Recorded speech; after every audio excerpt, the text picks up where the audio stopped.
Hammaga salom do'stlar, charchamayapsizlarmi ishlar bilan? Bugun oltin bo'yicha qisqacha tahlil o'tkazamiz va kichkinagina savdoni ham boshlaymiz.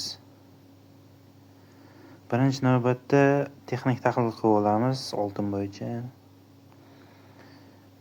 Katta time frame'larda pastga bitta shamchi tushgan, kattakon qizil bo'lib, ya'ni bu trendimiz pastga qarab.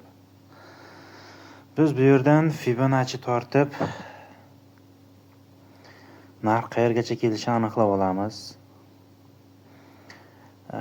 Fibonacci'ni birinchi emas, endi asosiy qoidalardan biri 61 hamda 50 zonalar orasiga intiladi har doim Fibonacci va o'sha yerdan otkat berib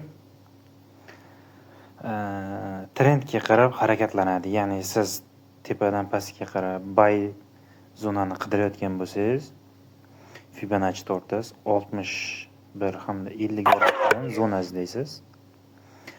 Agar sell zona izlayotgan bo'lsangiz, tepadan pastga qarab Fibonacci tortasiz hamda yana o'sha 61-50 zonalaridan kirish zonalarini aniqlab olasiz. Men aniqlab olgan zonam mana 4334 ta aniqlab oldim va hamda order blok qo'yib qo'ydim.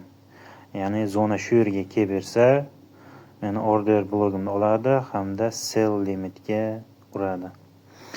Do'stlar, men boshqalarga o'xshab demo shotda savdo qilmayman, real shotda savdo qilaman. Shuning uchun katta lotlar ochish men uchun ahmoqlik. Nimagaki bu yerda lotga emas, bu yerda foizga qaraladi asosan. Siz qancha lot ochsangiz, u o'zingizga bog'liq. Bu yerda asosan foizda hisoblanadi. Mana order blokni ham urdi hamda pastga qarab sell yurmoqda. Mana ko'rganingizdek aniq sniper entry analiz. Bittada tappa urdi va shunday oqdi-yu ketdi deydi-ku. Oqib boshladi. Bunaqangi entry analizlarda Telegram sahifamizga kirsangiz, Telegram kanalimizda tashlab boramiz har kuni. Va mana pastga qarab oqib boshladi.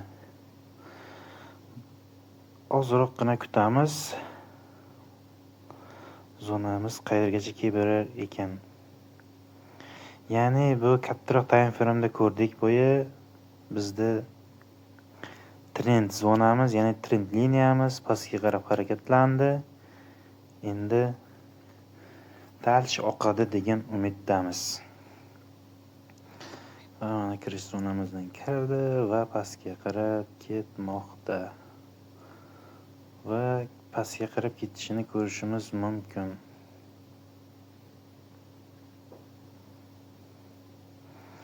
Va mana kattaroq time frame'da M15 da ko'ryapmiz. Uzr, pastda indikator qo'yganim sababli shamchilar ko'rinmay qolyapti. Keyingi videomizda indikatorni olib tashlab kengroq video qilamiz.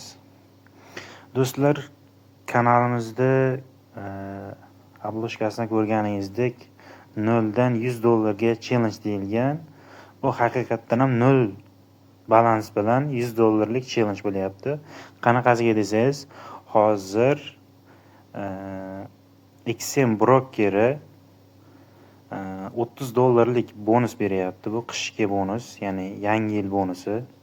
Shu bonusdan olib biza akkauntni ko'taryapmiz. Bu yangi foydalanuvchilar uchun juda qulay. Ya'ni siz o'zingiz istayingizdan pul solmasdan pul ishlashingiz mumkin. Bu qisqacha reklama bo'lib ketdi. Kimgadir manfaatli bo'lsa, biz xursand bo'lamiz. Va mana keyingi videomiz, ya'ni o'rtada qanchadir vaqt olindi. Va do'stlar, shu yergacha tomosha qilganingiz uchun rahmat. Obuna va like tugmasini bosib qo'yingizlar.